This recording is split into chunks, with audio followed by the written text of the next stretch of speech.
Hi everybody. Let me turn the music down here real quick.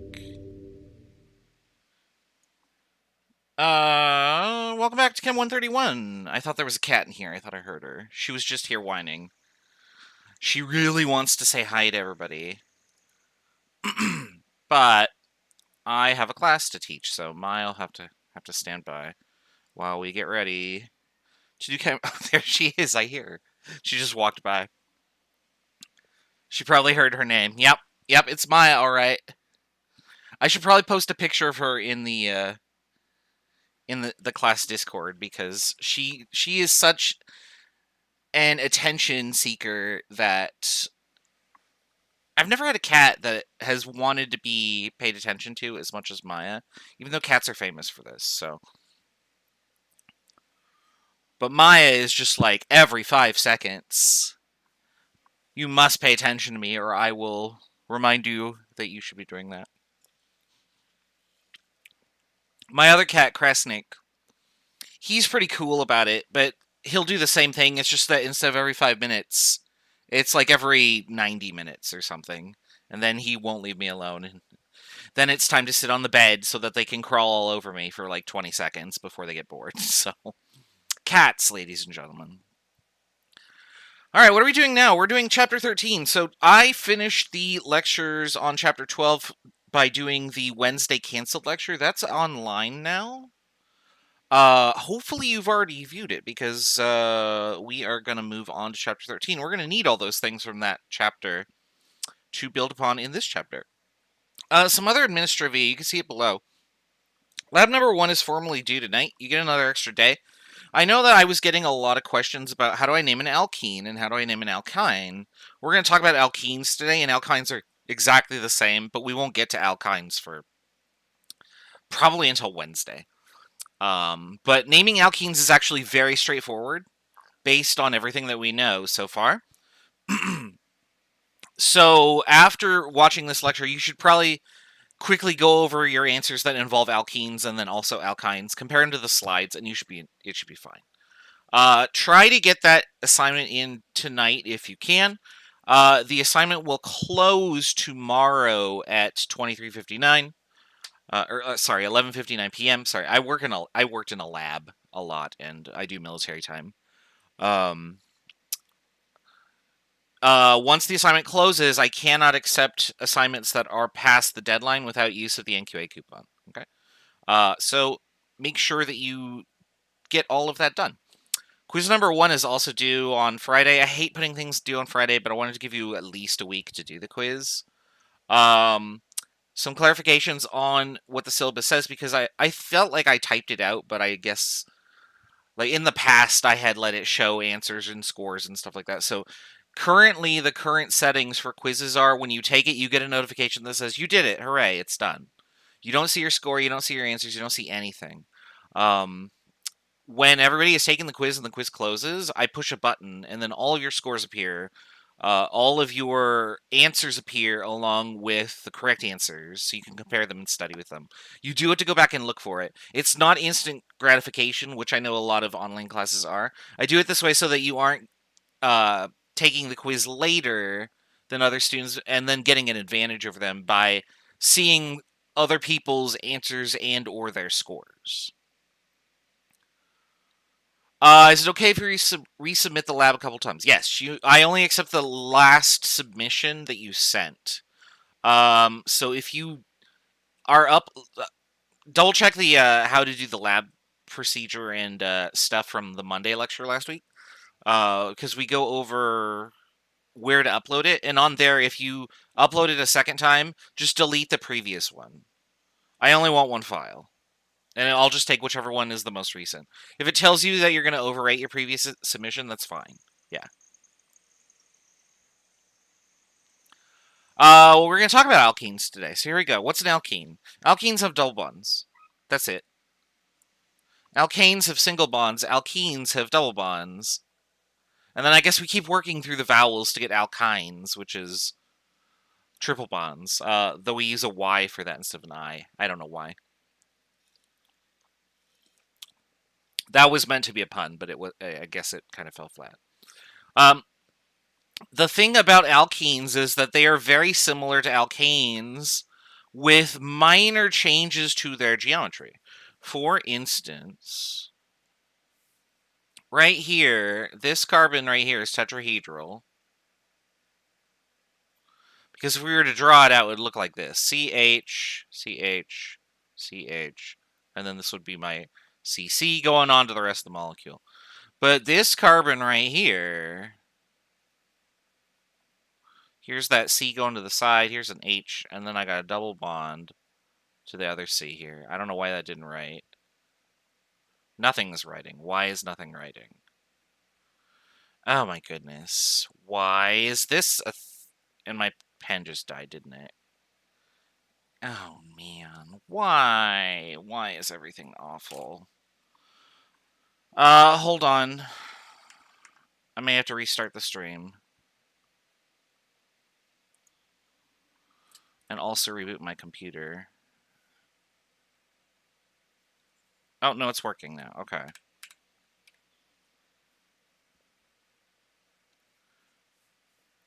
Okay, so, like I was saying, this carbon right here, C, H, C to the rest of the chain, and then double bond carbon. There we go. So, you'll notice that this geometry isn't tetrahedral. This is trigonal planar. And if you've been playing around with the geometry of the molecules in the MolView assignment that we did for lab number 1, you've probably seen a few of these trigonal planar types of molecules where you just have this sort of part of the molecule that looks very flat. Everything else seems to occupy 3 dimensions, and then you have this part that's just 2D, and it spins around. Those are trigonal planar centers. Now, alkenes end in ene instead of ane. So instead of saying pentane, we would say pentene. Instead of ethane, we'd say ethene. Now, what's this number doing here? The 1 indicates where the double bond starts on the chain. Now, just like with numbering groups, how we always wanted the numbers to be the lowest, we're going to number the carbons in such a way that the start of the double bond is on the earliest lowest number. Now, I can't move the double bond, obviously, but I can flip the numbers around going forward to backwards or whatever, and I will choose the orientation that has the lowest number. So, for example, if I had this molecule like this, and I were to number them left to right, so like that, or this way, which one starts the double bond on a lower number? Well, 3 would be if I numbered it this way, and 2 would be if I number it this way, because I can just look at the molecule in either direction, right?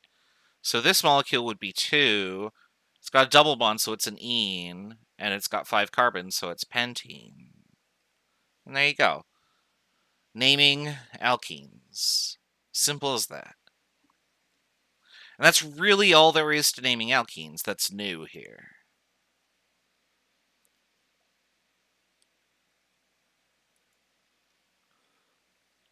What's the formula for an alkene? Here you go, CnH2n.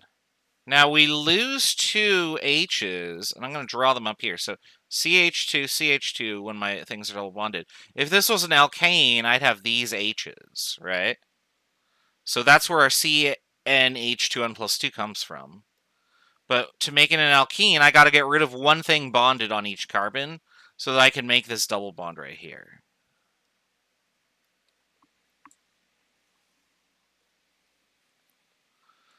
So you'll notice that the formula for an alkene is actually the same as a cycloalkane.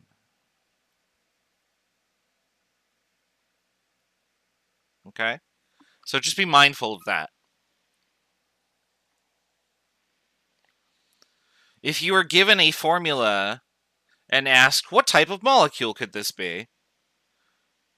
Then it is possible that you could get a cycloalkane instead of an alkene in, I don't know, some question that might be asked in the text or whatever.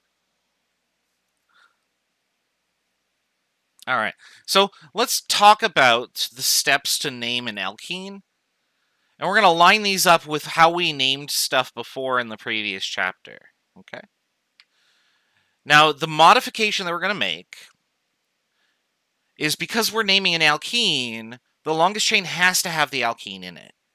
An alkene cannot be in a side group. So what that means is there may be a longer chain available in our molecule, but if that longer chain does not include the alkene, it's not the longest chain that we care about, okay? This happens sometimes when alkenes are off on their own and like a little substituent. If they're in the middle, then it's a lot easier to find the longest chain because almost everything goes through the middle of the molecule. You're going to see an example of that coming up in a second. We're going to number the carbons in the chain such that the lowest number is the start of the double bond, just like we saw before. We don't have to worry about where the other groups fall anymore. We are prioritizing the alkene.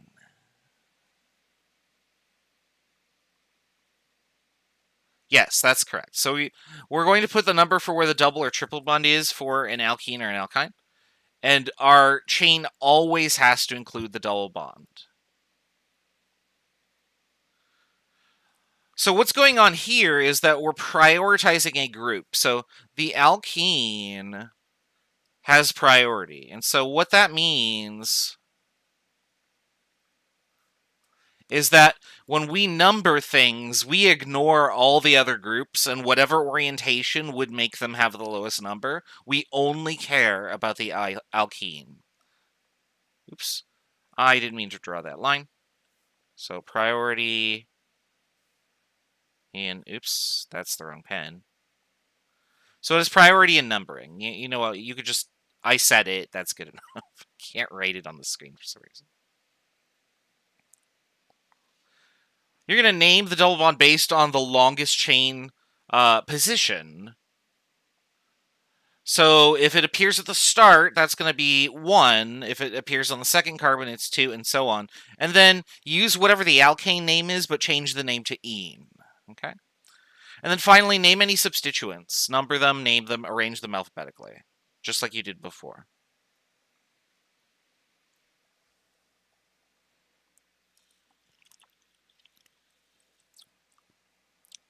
All right, let's do an example. Okay. This is a very simple example. Type in the name of what you think this is after you've numbered the chain, identified the position of the double bond, named any substituent groups. Are there any? No. So this one should be very straightforward. Type in the name, and once you do, we'll go over the answer in just a second.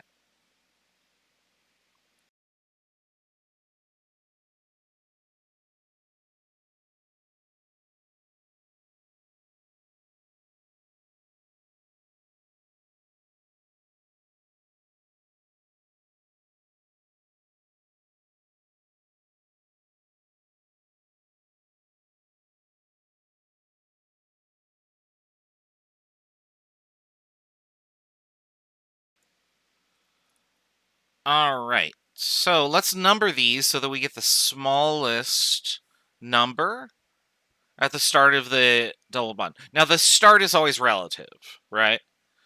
The start is, like, if I was going this way, 1, 2, 3, and this is the correct direction, I started at 3 and ended at 4. If I went this way, I would start at 4 and end at 5. So, obviously, the top numbering scheme is the correct one. So let's do that.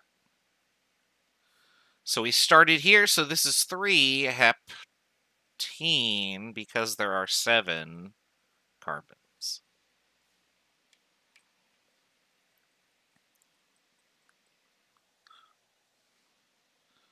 All right, that's the easy example. Let's do a more complicated one.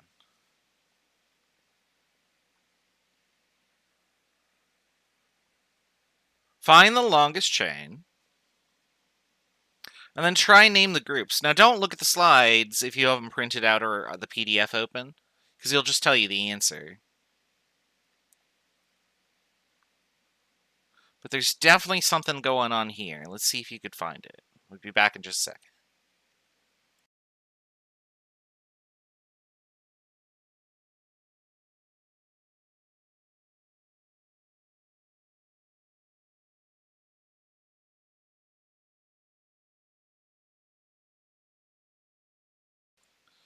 How big is the longest chain?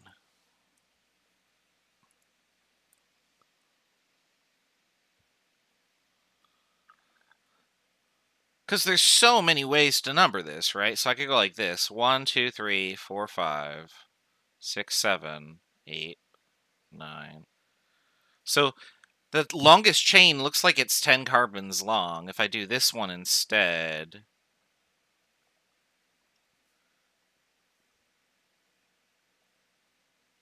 yeah, I'm only going to get 9 this way.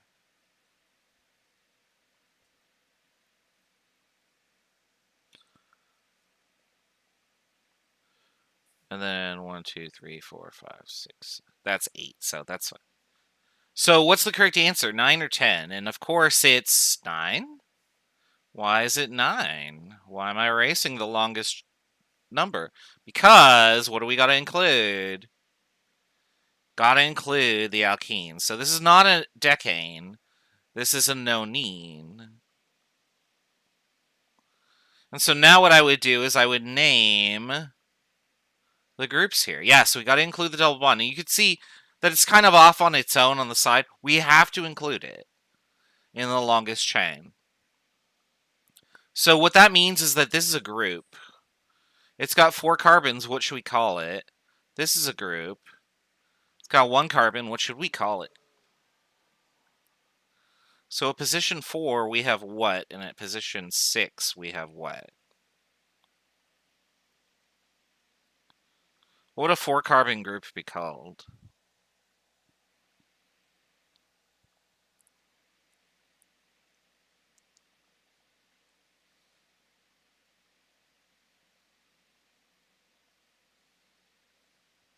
Yeah, butyl is right. Good. And we know what this is called. And then I just have to arrange them alphabetically. So this would be 4-butyl, 6-methyl.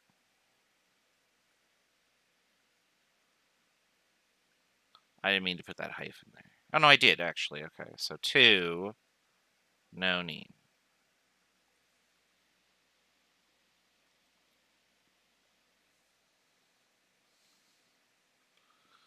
There you go. The numbers appeared over my numbers, so we'll just erase my numbers. There we go.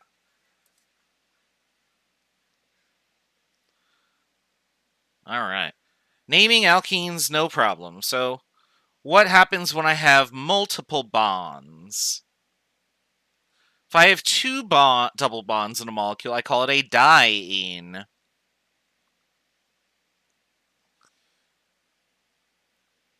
Now, the naming for this sounds a little silly. So what I would call this right here, So first I would number the chain here.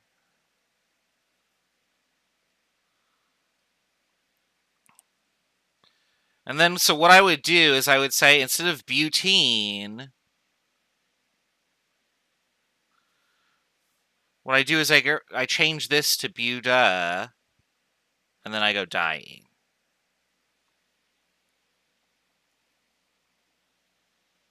So this would be a butadiene, and I need to indicate where the double bonds are. So I go 1,3. 1,3 butadiene. That's the name of this molecule.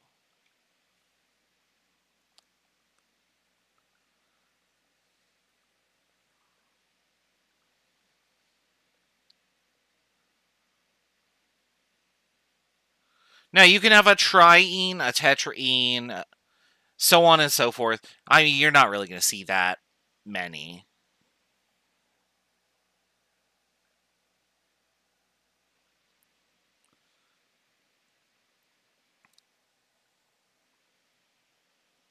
Probably up to 3 is the most common. In fact, there's a 3 double bond molecule that's so common that we don't even call it by its IUPAC name. We just call it benzene. Because it's got 3 double bonds in it. But it's very, very stable. Okay. So I'm going to give you a molecule here. Actually, I'm going to give you 3. What I want you to do is name the molecule that you see on the top. And then on the bottom, I want you to try and draw pictures of those molecules that I have described. Now, you're going to start seeing weird groups come up. And those groups should look just like the molecules you imagine. So what's a cyclohexyl group, do you imagine? You probably know the answer to that. Okay? Go ahead and name these molecules and draw their structures, and we'll go over the answers in about 4 minutes or so. See you in a bit.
All right, how we doing?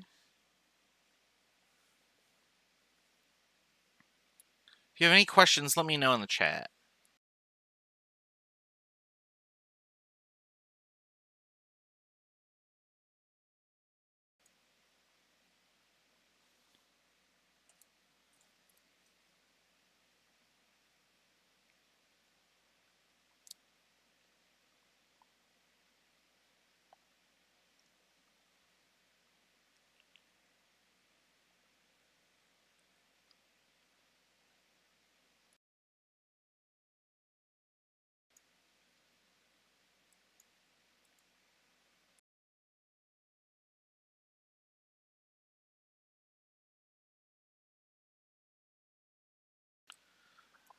So a hint about the last one. So if cyclohexane is this, then a cyclohexyl group would just be, if that's my main chain, there's my group. So can you put it in a spot that would match up with what you see there?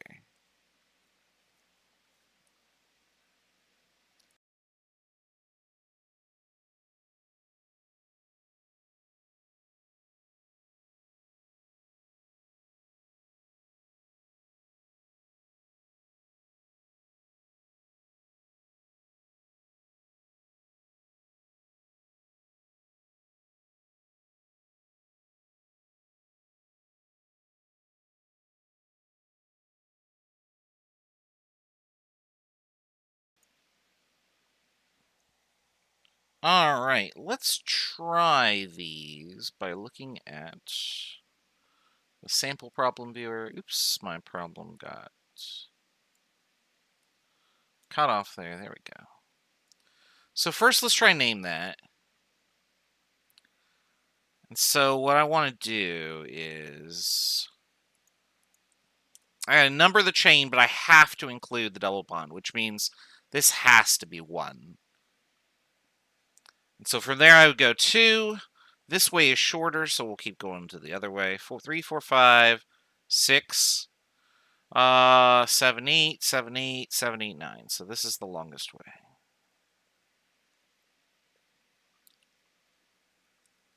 So that makes this a group at position 2. That makes this a group at position 6. So if I wanted to name those groups, I would name them. So position 2 is ethyl. Oops, that's not the pen. Hold on. Oh, I see why I didn't maximize this. Okay, there we go. So 2 ethyl. And at 6 we have isopropyl. We want to name those alphabetically, so this one will go first and this one will go second. 2 ethyl, 6 isopropyl.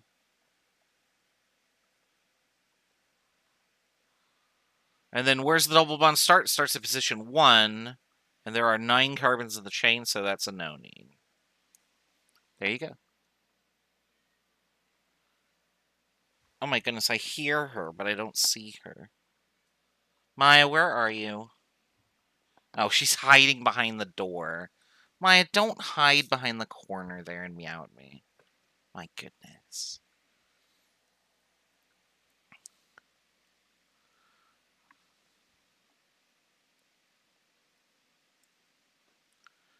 I cover these up for just a second. There we go. She knows her voice carries, which is why she's meowing from outside where I can't see her.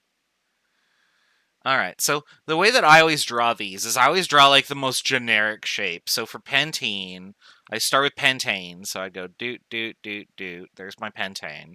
It's 1 pentene, so I'd start by doing that. And then 3, 4 dimethyl. So if this is 1, 2, 3, 4, 5, then what I would do is I would do this. Boop, boop, and that's done. And then for 5 cyclohexyl 2 hexene, so let's draw hexane. 1, 2, 3, 4, 5, 6. I need a double bond starting at position 2. We'll number these carbons.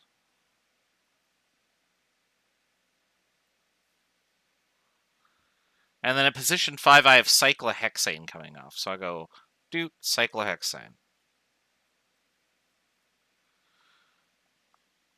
Now, very important, the entire group is the cyclohexane molecule. Actually, let me do that in a different color here. So here's my cyclohexane group.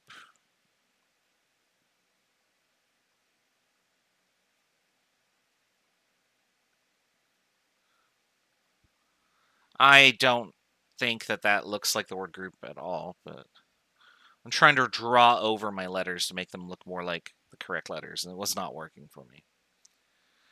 Now, very important, I'm going to draw something else down here and show you why you may fall into this common error that occurs. So sometimes what people do is for groups that look like this, like cyclohexyl, what they'll do is they will say, oh, it starts at position 5, so I'm going to do this. That's going to work, right? Well, if this is all the same carbon, then what that means is that the group isn't that carbon. This would be the group, which I don't know what that is. That's not cyclohexane, right? So don't do this, is what I'm saying. Make sure that you have your group bonded to the main chain. So here's the main chain. This is my group, and this is the bond that connects them together. So make sure that you are including that bond. If you don't and you accidentally overlap the carbons, then you get the wrong answer, and that's no good.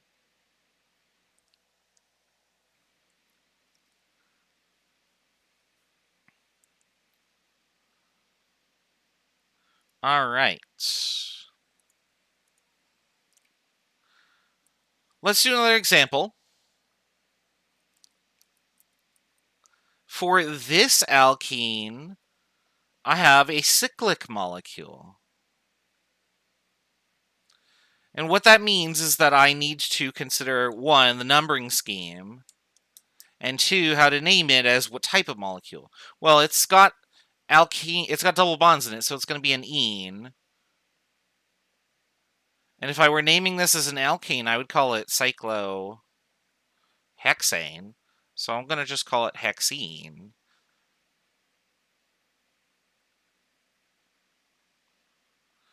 Now, there are 2 double bonds. I shouldn't do that. It makes it look like a triple bond. There are 2 double bonds here. So what this is actually going to be is a cyclohexadiene.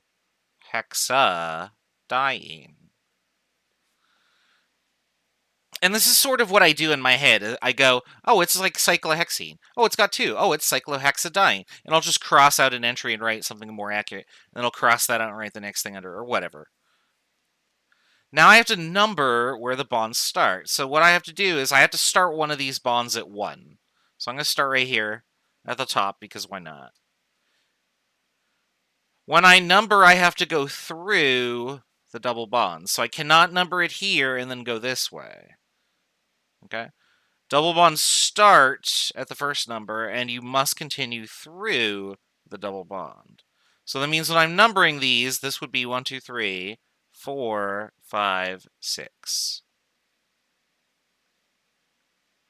So this molecule starts at 1, ends at 2, then another double bond starts at 4, so this would be 1, 4 cyclohexadiene.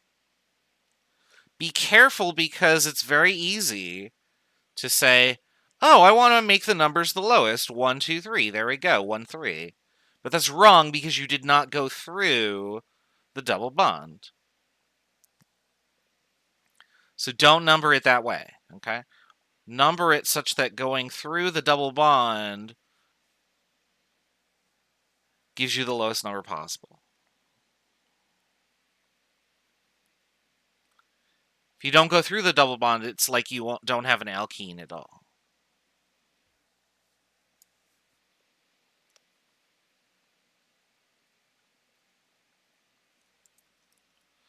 Now, this is just a nomenclature thing. This extra A in all of these, so in hexadiene, pentadiene, heptadiene, etc. The only reason that that A is there, I think, is just to make it sound better.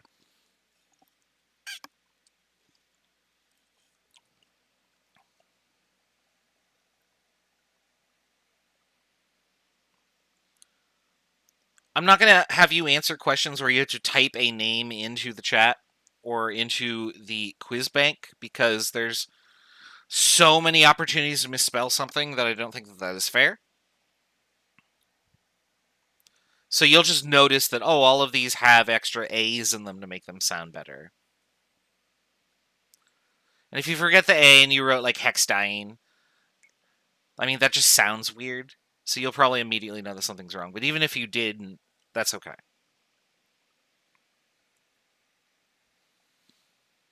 All right. Now, I have not given you... Oops, there we go. I have not given you one with 3 double bonds in there, so what do you think that might be? Try and name the alkene that is shown, and then draw pictures of the other 2 alkenes. Just like we did before. And I will go pet a cat, because she needs hugs. She's in the hallway. I'll be right back. We'll go over the answers in just a second.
Alright, I have successfully hugged a cat. And then I set her down, and I guess she's mad at me or something? I don't know.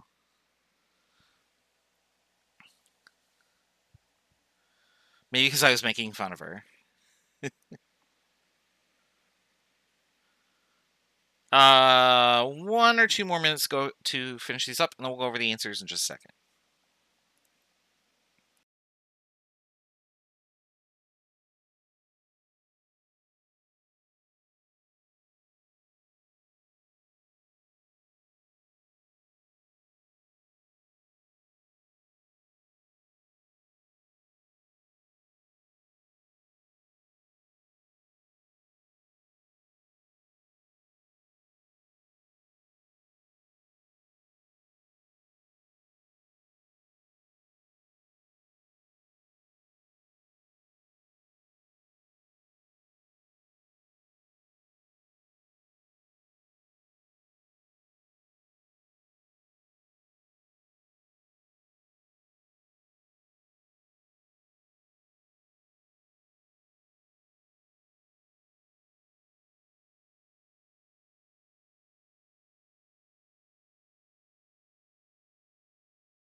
Alright, let's go over the answer. Let me do this problem here real quick. So,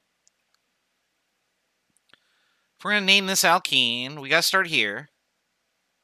2, 3, 4, 5, 6, 7. Doesn't really matter which way we go, since both of them will be 8, and then the other group will just be methyl. So this is 7-methyl. And I got a number where the double or the triple bonds. Yeah, not triple bonds. There are 3 double bonds. I'm getting myself confused here. So my double bonds start at positions 1, 3, and 5. So this would be an octa. There are 3 double bonds, so that's tri. And ene means double bonds. So this would be 7-methyl 1,3,5 octatriene.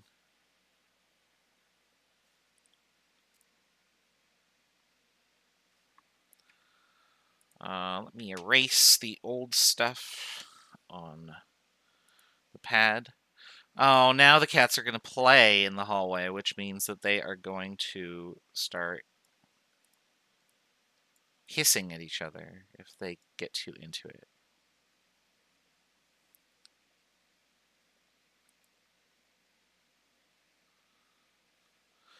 So remember where the prefix goes when you are naming these. So if we had hexane and we change it to hexene, the ene indicates double bond, right? If I want to indicate how many double bonds there are, I have to put it in this space right here. And so if I had 2 of these, this would be hexadiene.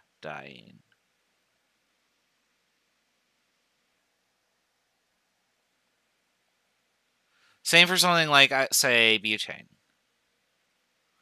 So butane. I want more double bonds, so it has to go before the ene. Butadiene. Cool. So let's draw these pictures here. So first I want to figure out what the basic chain is. So based on its name, I see cyclo and heptatriene. So that means that my template's going to be a cycloheptane. So that is a 7-membered ring, which are always obnoxious to draw. Do the best you can, right? All right, so at positions 1, 3, and 5, I have the start of a double bond. So I'm going to call the top 1 and go 1, 2, 3, 4, 5, 6. And then at position 7, we'll put bromo. There you go. So let's fill in the numbers. Actually, let's do those. Let's do that in blue.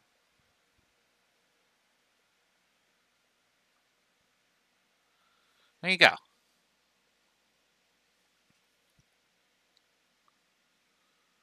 All right. For the next one, what is the template? I see hexadiene, so that must be a hexane. 1, 2, 3, 4, 5, 6. I don't know why I'm counting them. Let's just number them.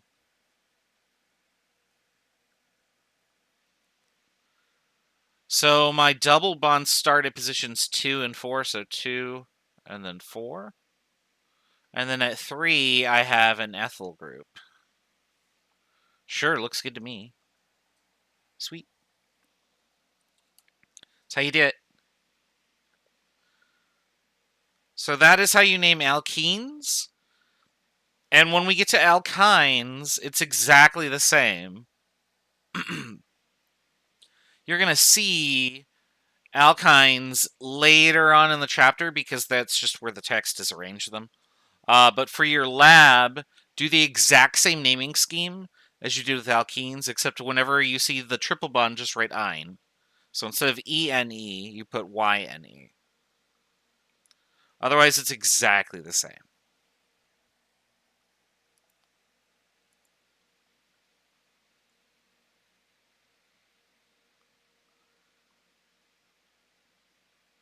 So you have the line on the other side. That's fine. Yeah. If you drew a conformation of the molecule, that's also fine. So if you... As long as the connectivity is correct, that's okay. So you might have drawn your, I don't know, like this. So here's my double bond, and here's my double bond, and then the ethane goes that way. Totally fine. All we care about are the connections in these molecules.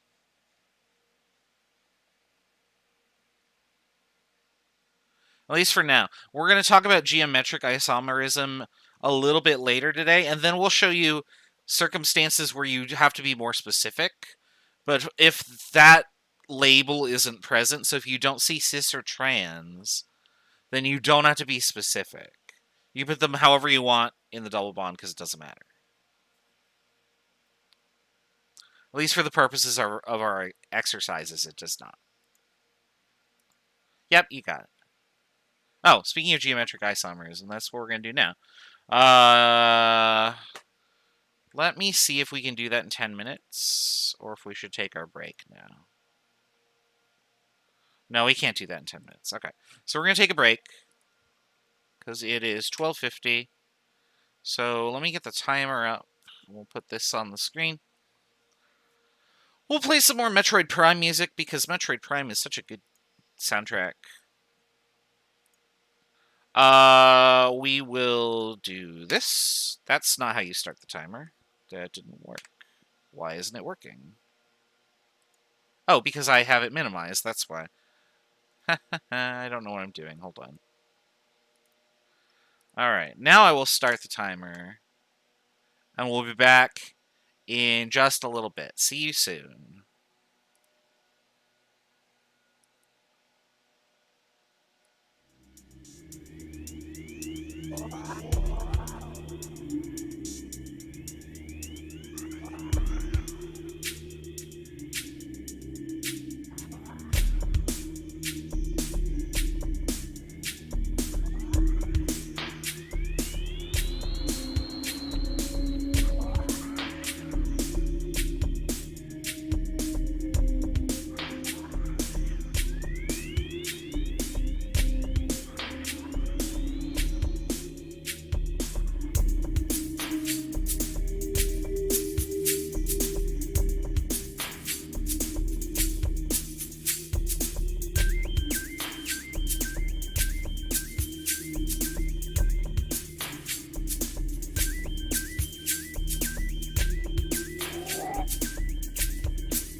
Oops.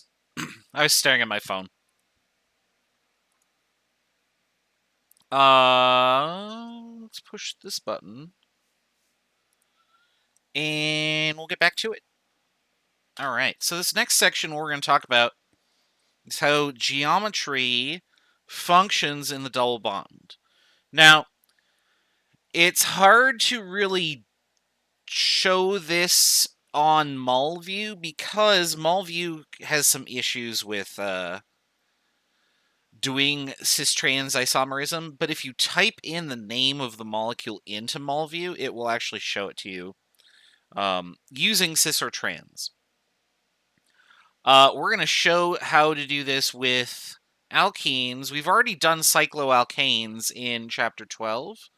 If that doesn't sound familiar to you, go back and watch the MIST lecture that we had to skip. I recorded it, and it should be on YouTube now. Okay, so whenever I have a double bond, we said earlier that the geometry around each carbon is going to be trigonal planar. Okay, this is just a feature of only having 3 bond groups around a central atom. So you might remember from Chem 121, that when you only have 3 groups connected and that atoms that are bonded count as individual groups, whether there's 1 bond or 2, there are only 3 groups on this around this central atom. Sorry, I keep yawning here. Let me drink my what do we have here? We have raspberry lime seltzer. I'm trying to chug water to stay awake, but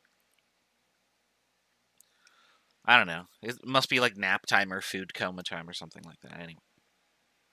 If you have a carbon with 3 electron groups around it, remember that bonded atoms are electron groups regardless of how many bonds there are. So even though this is a double bond on this side, this still only counts as 1 group.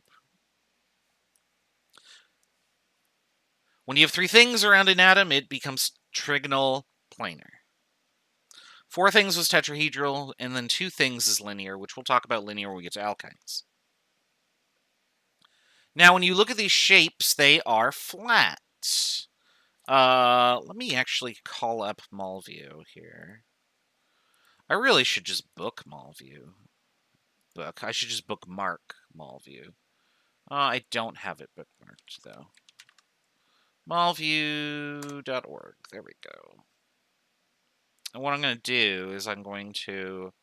Oh, I could just use the default thing right here. So we'll capture this. And so you can see here, this is caffeine. Any of these groups that have only 3 things bonded to it, but still have 4 bonds total, are going to be trigonal planar. So right here, this carbon that's right here, actually, let me do this real quick. So this carbon has a nitrogen connected to it, an oxygen connected to it, and another carbon connected to it.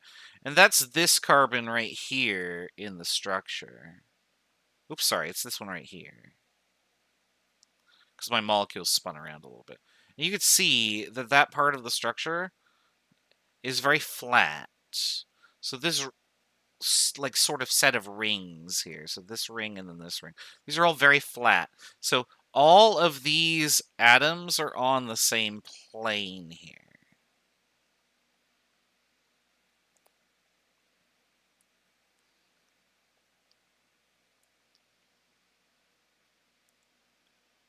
All right. I actually think that there might be a mistake in this model that I'm looking at it, but not the parts that we care about, so that's fine. Okay. Now, if you're tetrahedral, that would be this top part up here, and these CH3 groups at the bottom. These are the tetrahedral centers. You can see that they look like they're 3D. They stick out from the rest of the structure, but everything else looks flat. And that's because all of the, like this carbon right here, this carbon right here, this nitrogen right here, there's an electron pair that's missing that you can't see. They are all trigonal planar.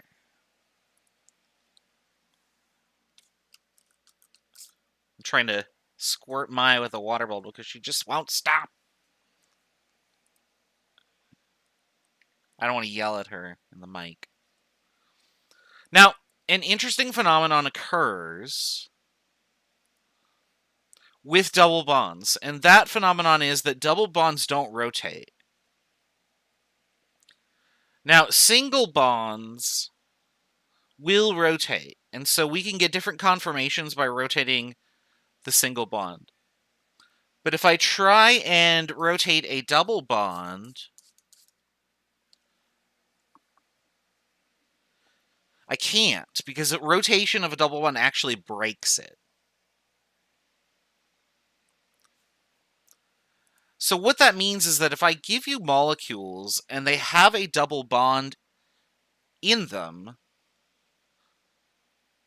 you could actually lock a molecule into two different configurations, despite them having the same formula and even the same chain. So these are both, if I were to number these, 1, 2, 3, 4, 1, 2, 3, 4.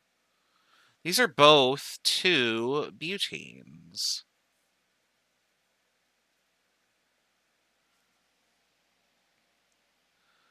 But because this double bond can't rotate, because it's a double bond, these molecules are stuck as they are.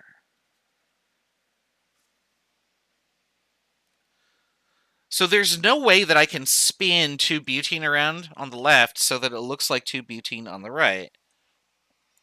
Oh my goodness, you were getting squirted in the face, man. She walked right up to me and was like, meow. No, I will not pet or hold you right now.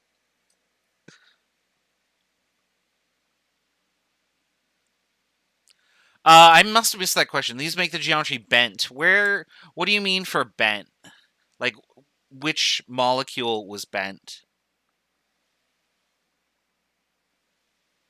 Because these specifically are not bent. I'm just not drawing this H here. Because these H's would actually... Oops, that's not the pen.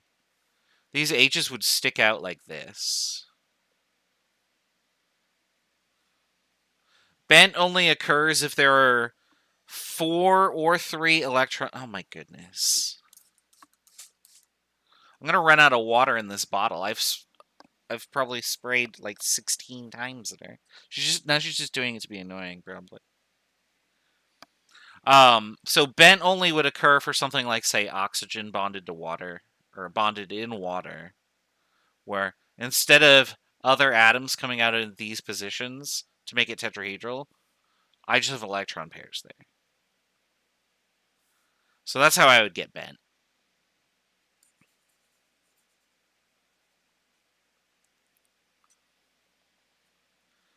All right, so what we're going to do is I'm sorry, I'm just all flustered because the cat keeps meowing in my ears here. What we are going to do here is we're going to identify the groups that aren't hydrogen. So here I got a methyl and here I got a methyl. and they are both on the same side of the double bond. And so earlier we said that when we have the same direction or orientation for two groups that cannot rotate and are fixed in a position, we call that cis. And then over here, we have two groups. Oops, that's the wrong arrow. We have two groups that are on opposite sides of the double bond. So this guy's on this side, but this one is on this one. We're going to call that trans. Cis means same, trans means opposite. So we look for where the groups are positioned around the double bond.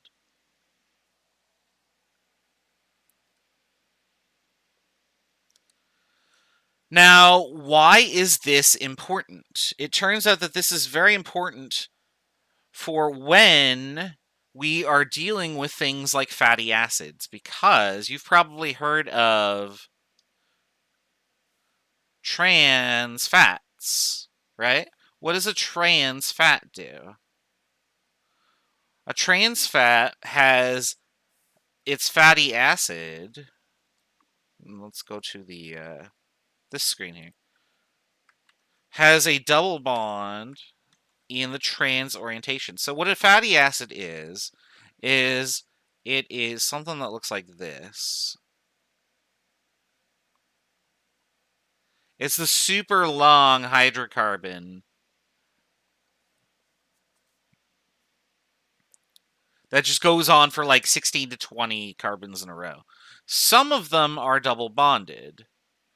If they're double bonded in the trans position, then what ends up happening is that they resemble the geometry of a saturated fat.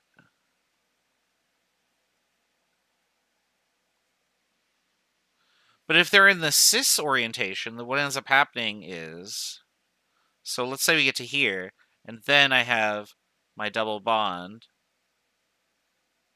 like that, or actually, hold on.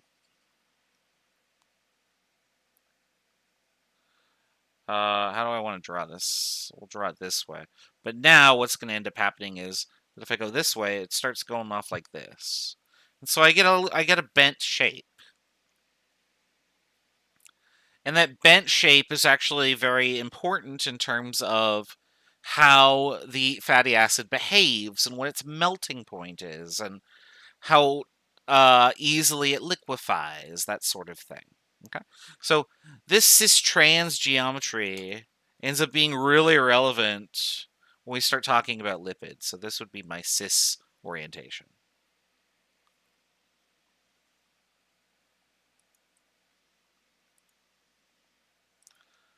All right.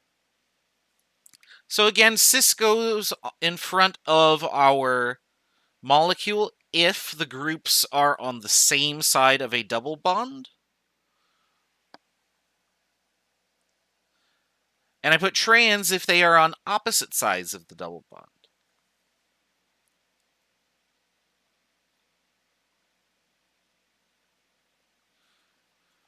Now, in order for me to use cis and trans, I need to have groups that are significant. And also, I have to have at least two unique groups on each side. So if both sides had the same thing,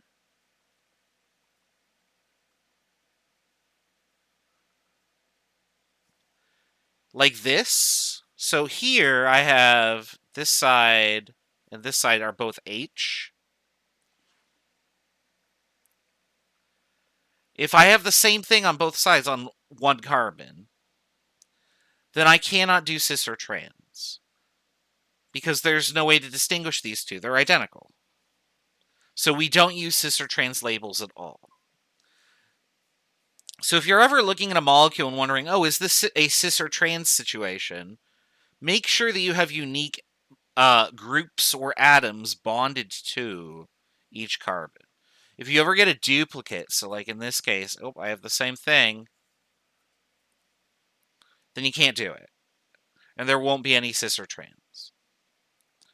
And it doesn't have to be H. They could both be methyl, they could both be chloro, they could both be fluoro, they could both be whatever.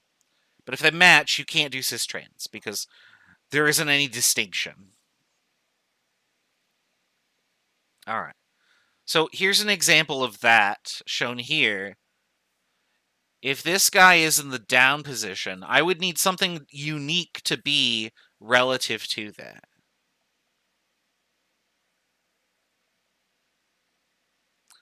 So these are the names on the previous slide right here.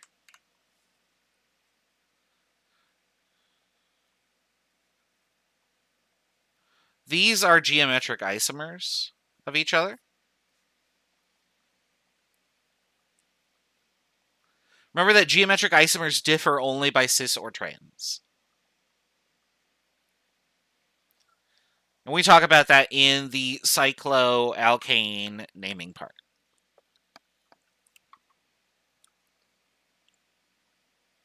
Oh no, this is also IUPAC. This is the IUPAC naming. These are not common names. These are the IUPAC names.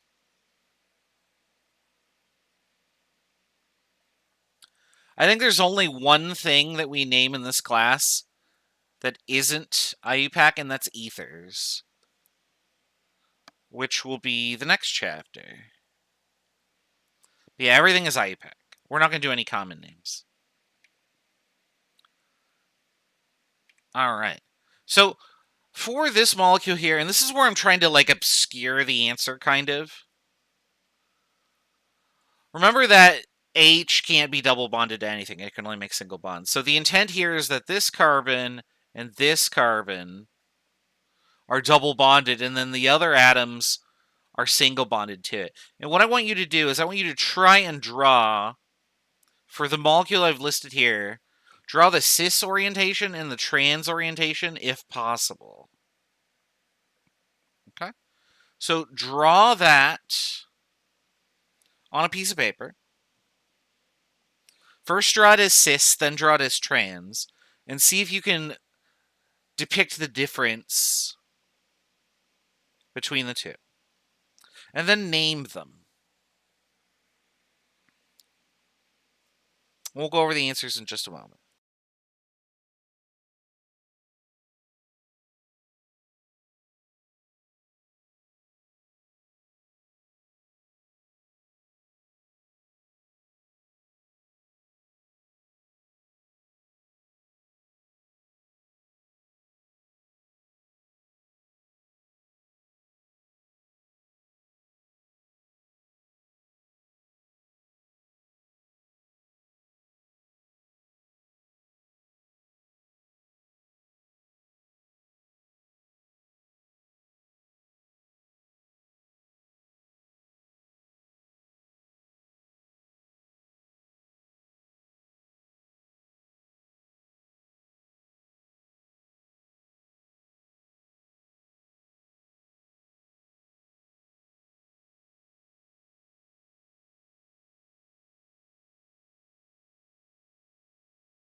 Sorry, I don't know why I thought this example would take that long.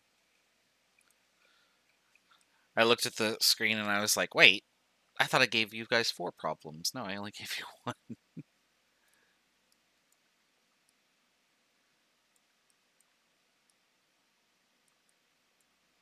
Just thinking I am further along than I am.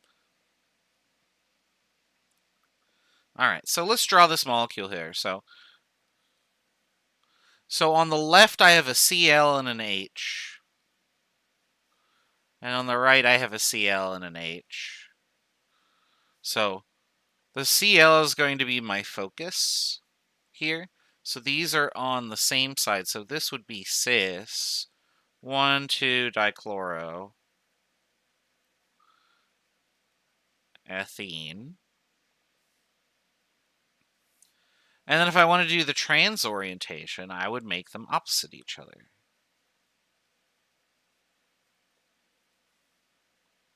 So now one's pointing up and the other's pointing down.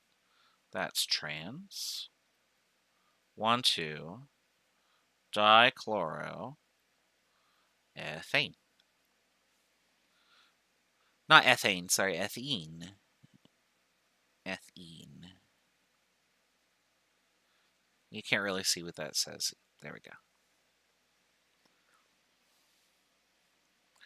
So this one is possible of cis-trans isomerism. How about this one? Is this one capable of cis-trans isomerism? Try and draw on your paper the 2 orientations of this as cis or trans, or the one orientation of it if that is all there is. I'll give you 2 minutes to do that. Not as long as last time, because I'll pay attention.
All right, so hopefully you looked at this a little bit and determined that after drawing the first molecule here, oops, I'm in the wrong color.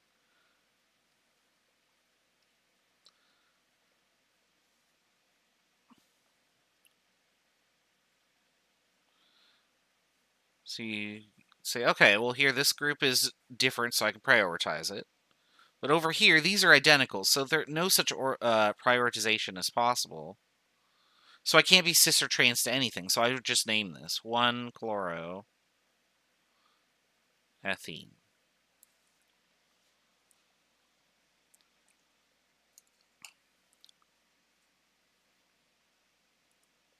All right. I'm in the wrong window. There we go. All right. So here are 2 more examples. Try and draw these molecules out and see if you can draw them in cis or trans forms. And then name each molecule that you draw out. One of them should have 2 isomers, and the other one should only have 1. All right, I'll see you in a bit.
All right, 1 more minute to finish up.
All right.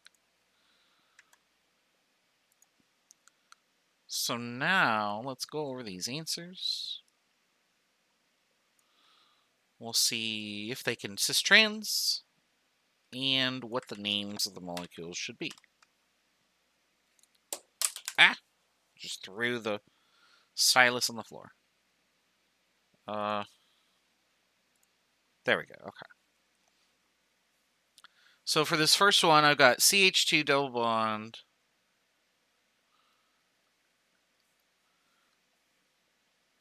This one's CH3, and this one is CH2, CH3. These are the same, so cis-trans is not possible. So I would name this based on the longest chain. 1, 2, 3, 4. So this would be 2-methyl. I forgot to write 1. I was thinking it, but I didn't actually write it. 1-butene. Which would actually look like this. Doot, doot, doot, doot, doot. There we go.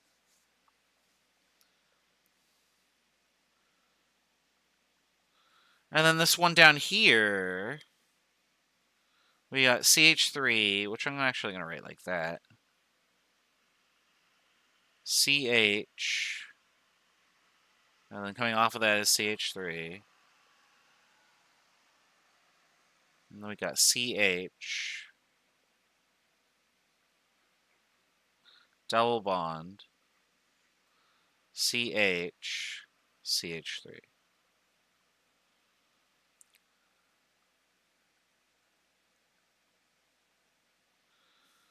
All right, where are our important groups? So this is my isopropyl group, and this is a methyl group.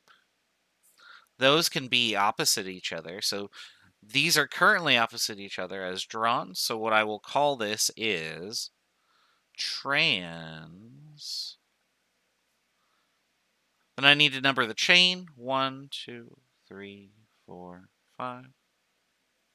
It looks like an isopropyl group, but in reality, it's part of the chain. But for our purposes of cis-trans, that was good enough. So this would be trans. Let's see here. So it's got 5 long, so this is a methyl.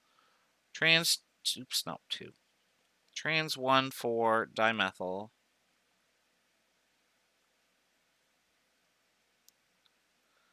2-pentene is what this would be called.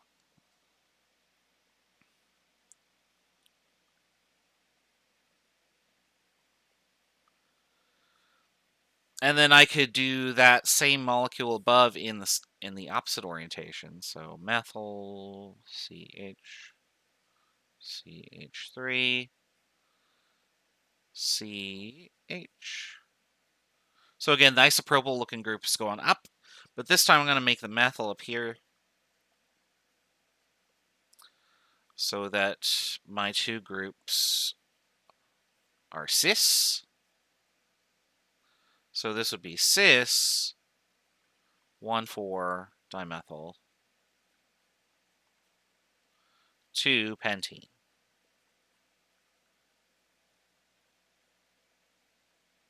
Wait a second, hold on. I have a mistake here. This actually isn't a group on my chain, so why am I including it there? So this is just that, and this is just that.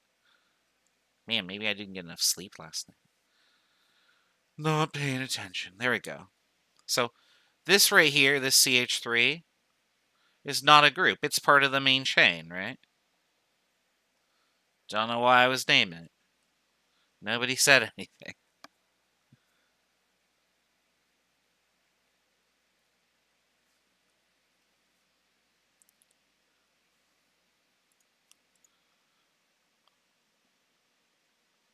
All right.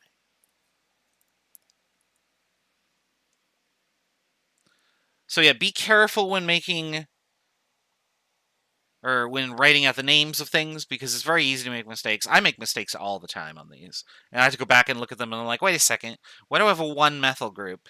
That's not a thing. That would make the chain longer. Stuff like that. So just be mindful of potential errors when naming.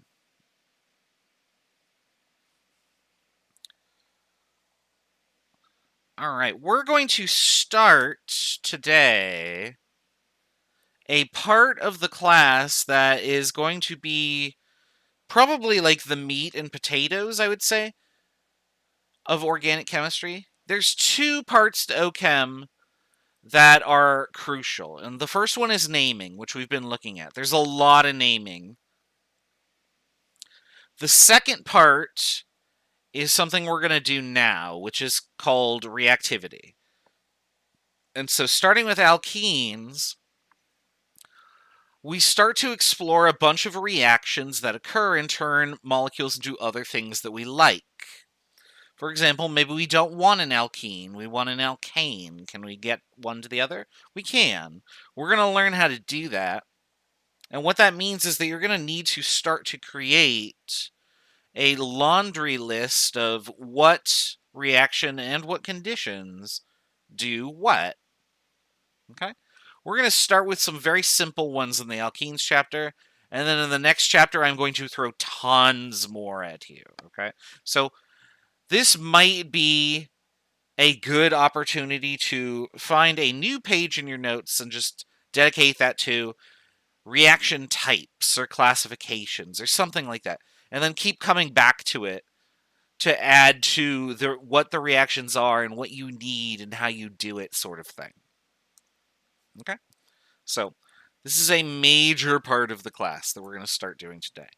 Now, we'll start with the physical properties because physical properties are important, but they're also pretty straightforward. Alkanes and alkenes, they look very similar in terms of their geometry and structure. The change in molecular geometry. Oh, excuse me. The change in molecular geometry from tetrahedral to trigonoplanar in the locations of the double bond is not that huge of a change. And so what the result is that alkenes and alkanes tend to have very similar melting and boiling points. There's not really much difference. That said, alkenes tend to have a little bit lower of a melting and boiling point, but it's so close that I would just say these are approximately equal.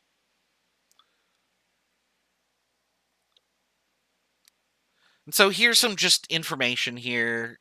Up to 4 carbons is a gas. Oh, excuse me. 5 to 17 carbons would be a liquid alkene, and then beyond that are solid. That's not super interesting. This is more interesting. Alkenes are insoluble in water because they're all C's and H's. They're nonpolar. So if you had like 1 pentene and you tried to mix it with water, they'd be insoluble. They would not mix together. That makes sense because we already understand how polarity functions and that water is very polar, whereas hydrocarbons are not.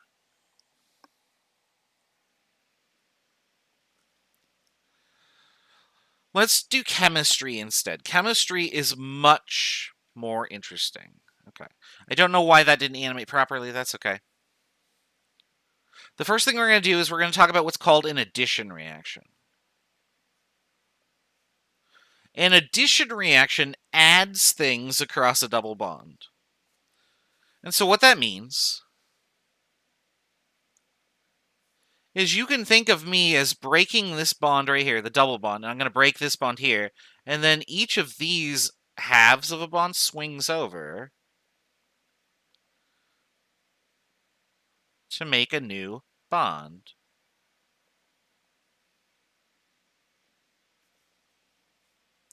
So this bond up here gets broken, and this bond up here, or I'm sorry, down there gets broken. Just the double bond, the single bond remains.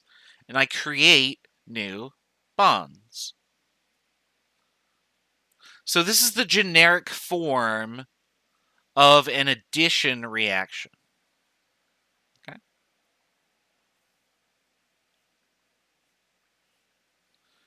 I take my AB molecule, I'm going to add it across the double bond.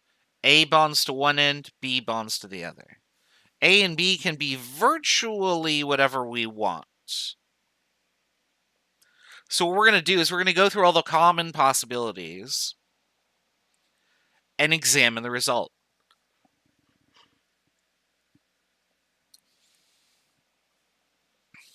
All right, so that's our first reaction. Let's talk about various ways to do addition. So here's the first one. If I use a halogen is a common diatomic molecule, such as chlorine, bromine, fluorine, or iodine, and I add it to an alkene, this reaction occurs very quickly. And so if this is bromine number 1 and this is bromine number 2, I'm going to attach bromine number 1 to carbon number 1. I'm going to attach bromine number 2 to carbon number 2. I break the double bond and I break the bond between.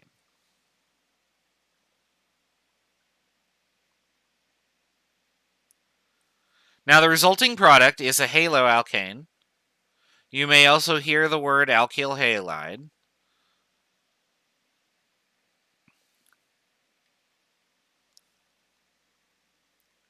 What if I want to use hydrogen? Hydrogen's another really common diatomic molecule. You can use hydrogen too. And the exact same process occurs. This hydrogen goes over here. This hydrogen goes over here. I break the double bond, and I break the bond between my molecule.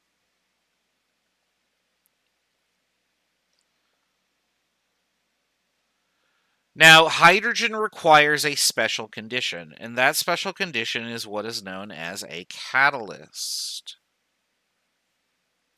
The catalysts that work are platinum, palladium, or nickel. Yes, you need to know that. Because if I write this on an exam, and instead of these guys, I wrote this, and you go, oh, there's a catalyst, and you put check, that's correct. Wrong. Okay? Be careful. Know the catalysts.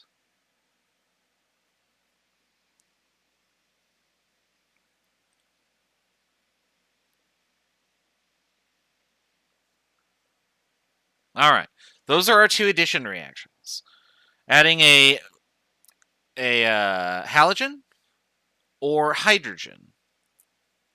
Now, we have added molecules that have the same thing being added in both places. So I've added bromine to both atoms because it's Br2.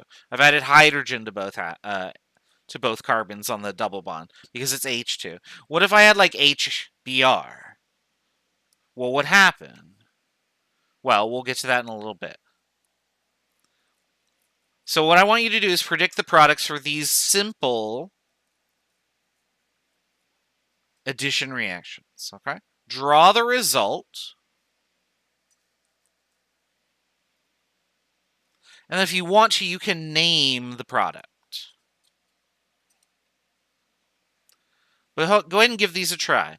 Try and do these addition reactions. Refer to the previous slide if you need a visual example. And we'll go over the answers in about 3 minutes.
Double check your name.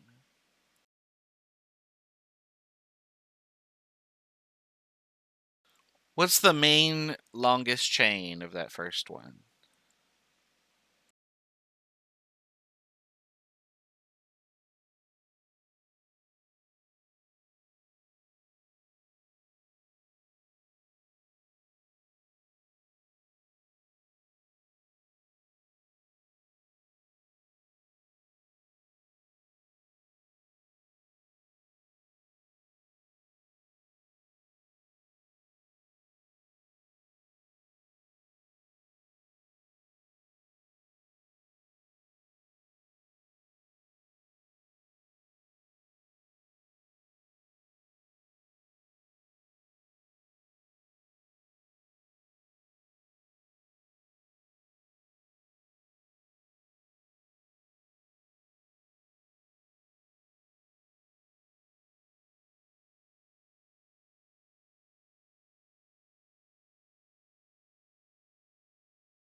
That second one I think is right. Yeah, 1, 2, 3, 4, 5, 6. Yeah, 2-methylhexane. That's the name of the second one. First one, gotta check that. Let's go over the answers here, because we're almost out of time here.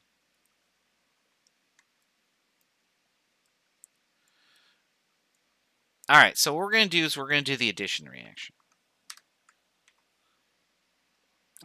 So whenever I do these types of reactions, the first thing I do is I sketch what it was that I started with. I make a duplicate of the reactants. And I'm going to add Cl2 to it. So what I'm going to do is I'm going to add across the double bond, break the bond that was between my molecules, and then break the double bond. So now what you can do is, once you've got all the connections in place, you can now erase what you've killed off, and there's the answer. And now I'm just got to tidy up. So I got my, oops, that's the eraser. So there's my molecule, and I'm going to go Cl, Cl. There you go. So now I got to name it. 1,2-dichlorocyclohexane.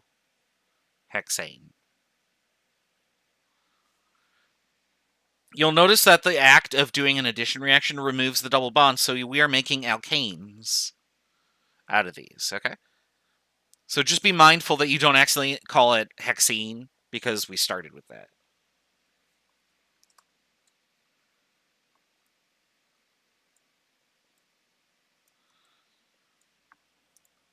All right, first thing you want to do with this reaction is, when you see the addition of hydrogen, you check for a catalyst. Do you have platinum, palladium, or nickel? If you have anything else or something is missing, the reaction does not work, and you would write no reaction. But we do have the palladium catalyst at the top there, so this is good. So I'm going to duplicate my reactants. Doot, doot, doot, doot, doot, doot. And I'm going to add H2. We're going to add across the double bond, so I'm going to put one here, one there. Get rid of this, get rid of that. Every time you do this, draw out all the steps, right? We add across the double bond, then break the bonds between. If you do it the same way every time, you'll commit it to memory. So this would be the result. And then when I draw the actual molecule, we don't draw H's because they just kind of get absorbed in there. So there is an H here. There's an extra H here. There were already two H's here. Oops, I'm sorry. There were not two H's there, because this was an alkene, so there would be one H right there. And so now there are two H's. So what would we call this? Well, it's got 1, 2, 3, 4, 5, 6 carbons.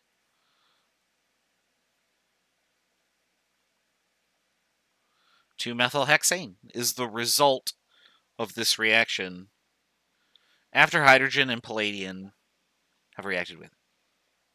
What does a catalyst do specifically? Remember that a catalyst is used to speed up a reaction to make it go faster, but the catalyst itself is not used in the process. Specifically, what's happening with the palladium catalyst is that hydrogen will stick to a palladium catalyst, and then when this molecule bonks into that, it will react. Do you need a catalyst for the cycloalkanes? You always need a catalyst to do H2 and an alkene. But you'll notice that in the case above here, we were doing chlorine instead. Halogens will add on their own. They do not need a catalyst. They still go really quickly. Okay. The only one that needs a catalyst for this addition is H2. Now, when we come back tomorrow and continue, we're going to see that there are far more catalysts for other reactions. So, for example, another addition reaction that we're going to do is water. Water is a very common addition reaction. So, for example, I could do this molecule and add water to it. Instead of adding H2O, I would add HOH. And so I could add this way, or I could add this way. One of those is going to be the correct answer, or maybe both of them. Oh, I'm sorry, you can't even see what I'm trying to draw here. There you go. But this also needs a catalyst, so this needs catalytic H+. Generally speaking, we use sulfuric acid for that. Now, we're going to talk about that tomorrow, but what I'm going to say is we're going to be doing reactions of this type for this chapter. We're just doing addition reactions. I don't think that we do any oxidation. We've technically already done reduction. Yeah, that's pretty much it for this. Okay, so we're just doing these types of reactions. So I want you to look over that section tonight, if you can. Look at the worksheet, and you'll be able to basically predict a bunch of these products. But there are caveats for each interaction, and we're going to go through those one at a time as we go on. But that is all that we have time for. So when we come back, we're going to talk about how to do reactions where both sides of the reacting molecule that we're adding aren't the same. So in this case, HX, where X is HCl, HBr, HI, HF. These do something slightly different because you can get two different orientations, and that's going to matter. Okay, so I'll put the title card back up here. Let me get my little music for my outro going. I want to thank everybody for coming to the lecture today. Tomorrow, again, remember that the last call will be posted for lab number 1. So make sure that you get it done in the meantime. And quiz number 1 is due at the end of this week. Thanks for watching. I will see you tomorrow, and hopefully everything will be all better soon. Have a good one.